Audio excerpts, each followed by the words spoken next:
Barbara. And I'm Karen, and we're the Sync Sisters. This is our tech bit on the Settings app, an overview of the settings and general. Okay, so let's talk about the Settings app. You know, if you've used a computer before, every one of the programs that you go into has a preferences where you can customize the program to suit your needs or, you know, some specialized things. But on the iPad and the iPhone, the apps don't have a place to do that. It's just not a function that's built into it. So what they've done is they've created a separate app called the Settings app, and that app holds all of the customization for all of the apps that are on your iPad. It's kind of nice because all your settings are in one place for every app. That's right, that's right. So we're going to go ahead and take a look at the Settings app. It looks here like this gearbox down here, and I'm going to go ahead and tap on it, and it's going to come up on my screen. On the iPad, this is the way it looks. We have a section here that scrolls, that's the settings. And I can scroll up and down to choose what I want. So let's say that I want display and brightness. It's going to show over here on the right. If I pick a different one like general, the general things are going to show on the right. Now on the iPhone, because we don't have this big screen, it shows a little bit differently. So Karen's going to bring the iPhone in here, and you'll see that the iPhone just has one section. So on my iPhone here, yep, you can see that it says settings, and you can pick what app you want to change the settings for. So tap on Maps. Yep, and then it'll show the Then it will show me the settings that I can change for Maps. Right. Oops. Yep.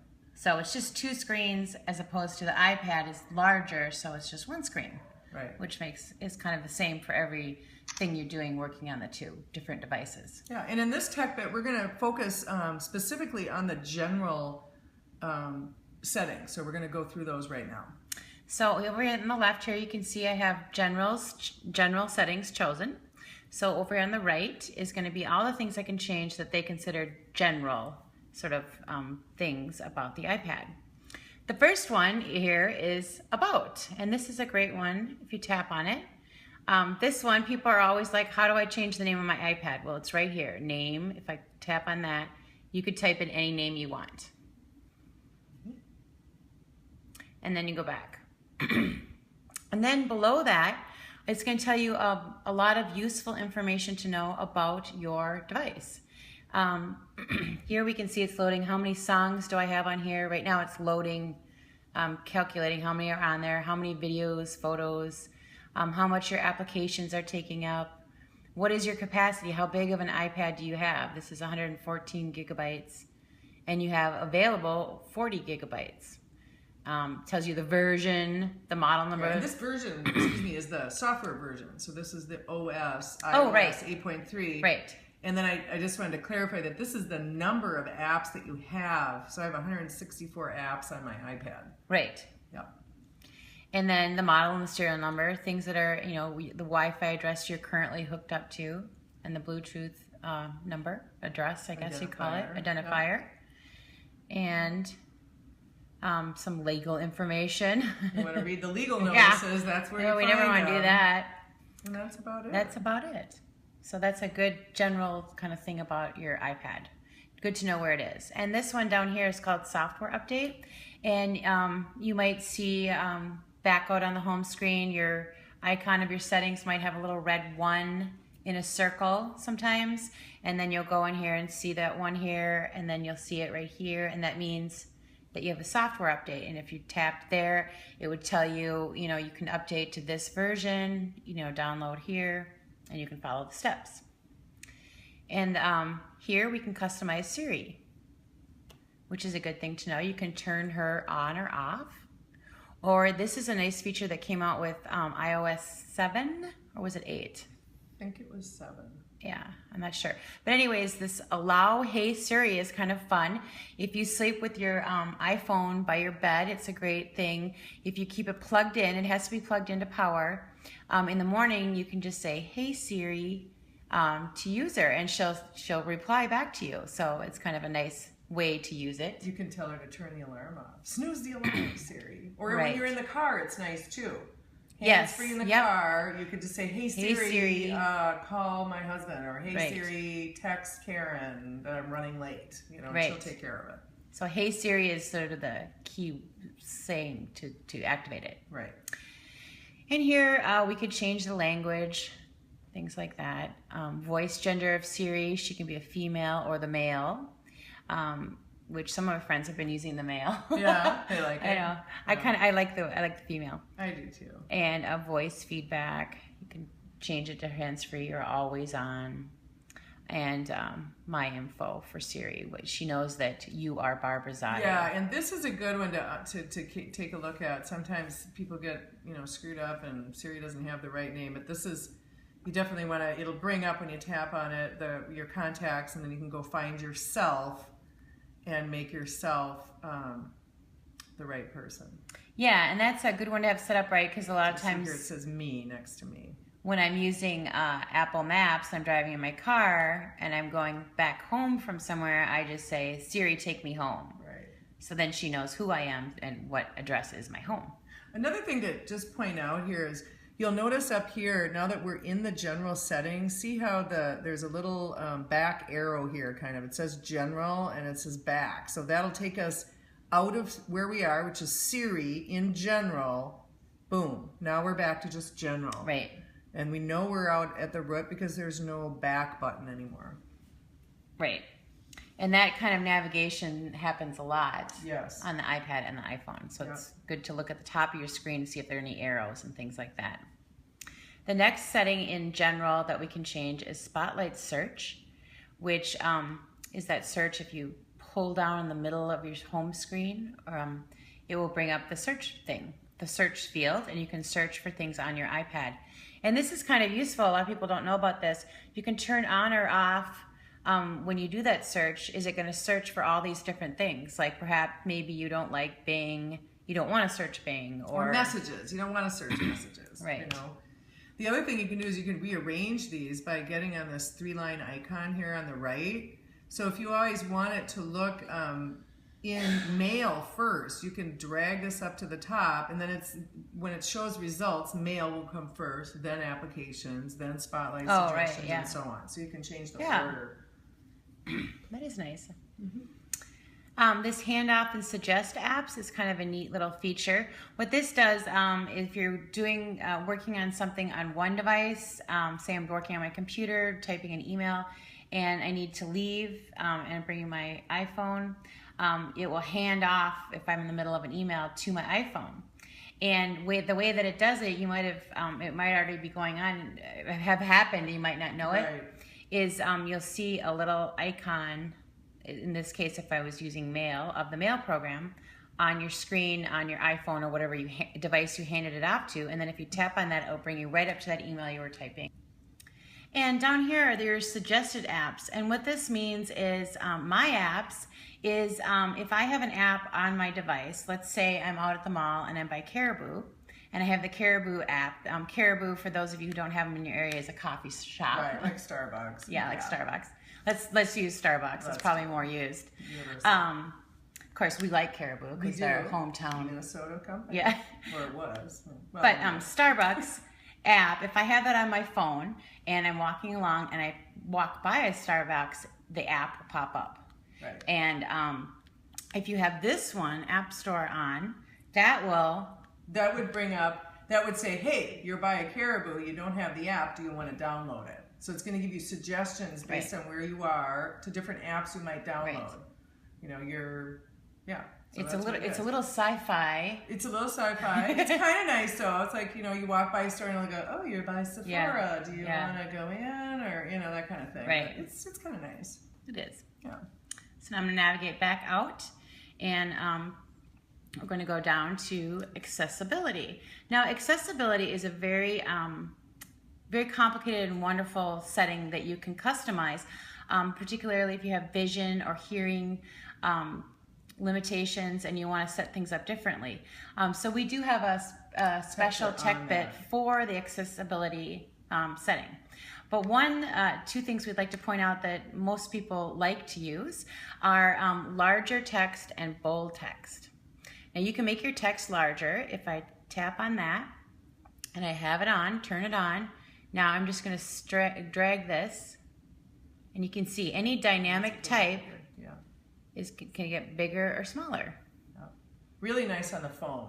Yes, particularly because the phone's so small. Well, unless you have a phablet like you, like me, the 6 that's Plus. Right. The 6 Plus, you don't really need it as much, but it is a nice feature. It is. Most people like to have it a little bit bigger than normal. Yeah, and it works for dynamic type, which is this sort of system type, and some a lot of websites have dynamic type too. Right, and you're in an email or you're in a text message typing, and so sometimes you can go, oh well, I want it really big. Well, that isn't always going to be great. You could be you're not going to be able to read the type, so know that this is where you can come back and change it. Right. Yeah, you might want it there for a short time. Go ahead, Karen. And then you can't change it. Can't seem to grab it right now. All right, well. We'll just go out of there. Okay. Now, the other one is bold text.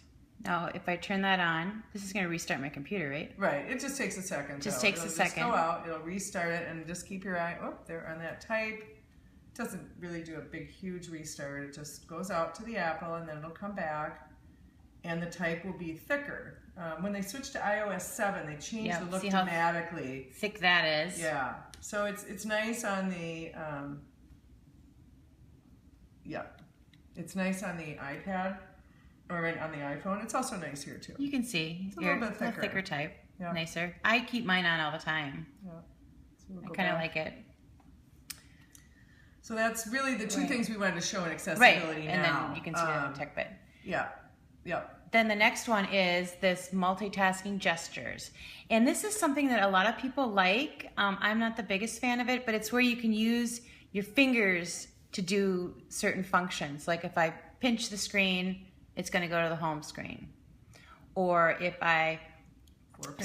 Four fingers. To the... See, I can't do it. It'll go from app to app. Whoops, I moved the screen. It'll go from app to app. Or it'll pull down notifications or stuff. It's kind of fun. Yeah, and some people really like it. And if you just go into general and go down to it, it tells you what to do. Right. And I think it's kind of interesting. The people that in my life that I know that use it are my 2 boys. Oh, sure. And because they've grown up with this, and they're always like, wah, wah. Yeah, doing all that around stuff. on the iPad. But it's kind of fun. Yeah. The next thing is usage, and usage it shows you a lot of really great stuff. It's really a good thing to know about. The first section is battery, okay? And the battery section is going to show you what you've used in your battery. So it's going to show you the time since the last full charge, what you have used. I know this one seems to be still trying to figure that out. But here it's showing me what is using the most battery life on my iPad. The last 24 hours, the last 7 days. So you can see that Facebook is taking up a lot because it's checking things in the background. Home and lock screen, the settings. So you can kind of see if you're having a battery issue, you can come in here and see, is something really out of whack with my battery? Yeah. You can kind of come in here and troubleshoot.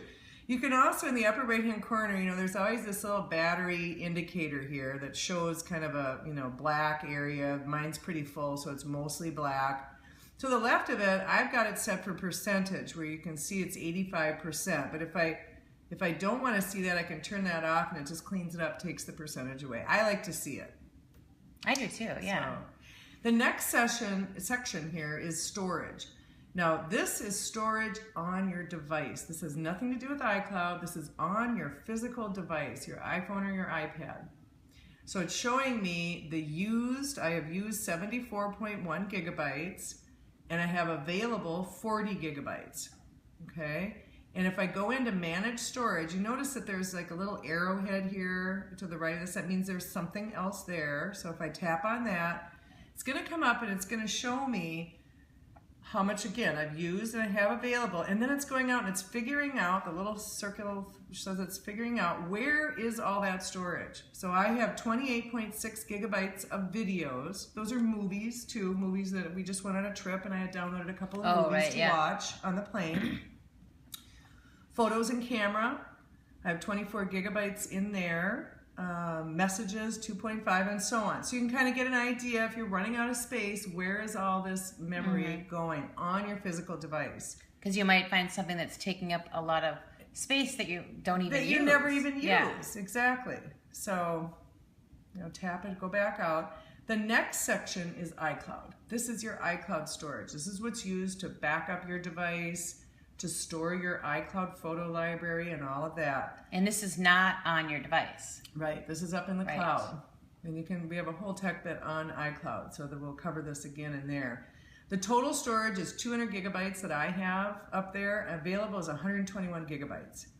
And let's take a look at what I've got in there by tapping on Manage Storage. Now it's going to show me I have 55.7 gigabytes in my iCloud photo library. Okay, all my high-res pictures are being stored up there, and smaller device-dependent ones are sent down to my iPhone and my iPad. It also shows the backups that we have going on. Okay, so I have 20 gigabytes of backups. My iPhone is 8.7, my iPad is 4.2. We have another iPad on this account that's 4.1. And this is my new iPad, this iPad. Woohoo. So I have, so I have two that I have one that I can delete. I can get rid of this and free up 4.2 gigabytes because I don't have that iPad anymore. Right. So I can just go into it and say delete it. It was last backed up June 5th because I got the new one June. And you already put that on your new device. Already put it on my new device, so I'm going to get rid of it. Do you want to turn off the backup and delete all backup data for that? Yes. There we go. So now that's going to go away, and that's going to free up my storage. And that's a good thing. Yeah. I bet a lot of people have storage up there from old devices. Exactly. Because that doesn't come off automatically. Happens all the time. Yep. It happens all the time. And why pay for it? Right. And then here's documents and data. So I have some iMovie documents up there. I have some iPhoto, which is old. I probably delete that now. Keynote, preview, mail. I have a lot of in mail. And this is also where you can go in and change the storage plan. So if you wanted to go in and pick a different plan, I happen to be, I guess I'm not at the top. No. 200 gigabytes is $3.99 a month, 500 is $9.99, and 1 terabyte, which is 1,000 gigabytes, is $19.95. Or you can downgrade. It looks like I maybe should downgrade pretty soon because I don't think I need all that storage. So I think the one below is real small though. Oh, you're right. Yeah, I can't really. They're tricky like that. It's 5 gig or 200. Yeah, right. So you're right. I am at the lowest I can be. Yep, but $3.99 isn't a big deal. So that's usage, and I think that's very important to understand. The next thing is background app refresh, okay? And what this means is that, when you go into an app and then you leave the app and go into something else, it's actually still open in the background. And so here it's showing us whether or not we want it to be able to refresh in the background. So as it's running in the background, do I want it to actually go out and check things on the internet? You can either turn that on or off. It's a real battery killer. So if you have an older device and you're having a lot of battery issues, turn it off. As soon as you go back into the app, it'll refresh itself. So it's like a millisecond or a second. Do you want to see your data? The only time I like to keep it on for the only kind of apps are like weather apps. So if there's an alert, it'll be able to let me know there's a tornado coming or something. I don't really know why BuzzFeed is on. I'm going to turn that off. Well, that's important, right? Yeah. Sometimes, Gossip? sometimes they just turn on. Yeah, I want to know. When did they got divorced? I don't need Facebook on. I'm not really sure I have that on either. Or HuffPost. Sometimes they get on. Sometimes when an app is installed, it automatically turns it on. Mm-hmm. Messenger I like. Facebook Messenger, some people communicate with me that way, and I want to see it. Spotify, the music app I leave on. And also, I should have... no, I do. That's in a different area, the maps. So that's that. Okay. Okay. Then we have auto lock. This is when will it turn off? We have it set to never right now because we're training and we don't want it to automatically turn off, but you can do 2, 5, 10, or 15 minutes and it'll automatically shut off if you haven't done anything. We have restrictions. So this is all about restricting. You can turn on restrictions and then you can say that only certain apps can be used without the passcode. This is great if you've got an iPad that your children are using and you want to restrict them from doing certain things. lock or unlock, automatically lock and unlock your iPad when you close and open the iPad cover. So some of the cases have this ability that when you shut them, it's going to turn your iPad off or on. Some of the cases don't do it very well, and maybe they don't turn it off, so you want to make sure that it's locked or unlocked. You do it yourself. Oh, okay. That's good to So know. you could turn that off so it didn't automatically turn it on when you thought it was off. Right. Date and time. This allows you to change it from 24-hour time, like in Europe, or to our U.S. time. And then we have it set to set the time zone automatically. Right. Keyboard, you can choose to have different keyboards. I have the English keyboard. I have the emoji keyboard. Yeah, very important. So I can have my fun little emojis. Kissing cats. And then I have a German keyboard because my husband's family is from Germany, and there's some talking that goes back and forth in German. So then we have the umlaut and some of the other things. And you can download different keyboards. You can add new keyboards, and here's a whole mess of them. Yep. So if you speak Chinese or Catalan or Croatian. Yeah, you can do it. It's kind of nice. And then here are different things that you can allow the keyboard to do or not. You can have it auto-capitalize, auto-correct, check the spelling, enable cap locks, predictive type, which we talk about in messaging, which actually kind of predicts what you're going to say and gives you suggestions. Split keyboard. That's one where the keyboard will actually split in two, which is kind of interesting. We sometimes use that. And then shortcuts.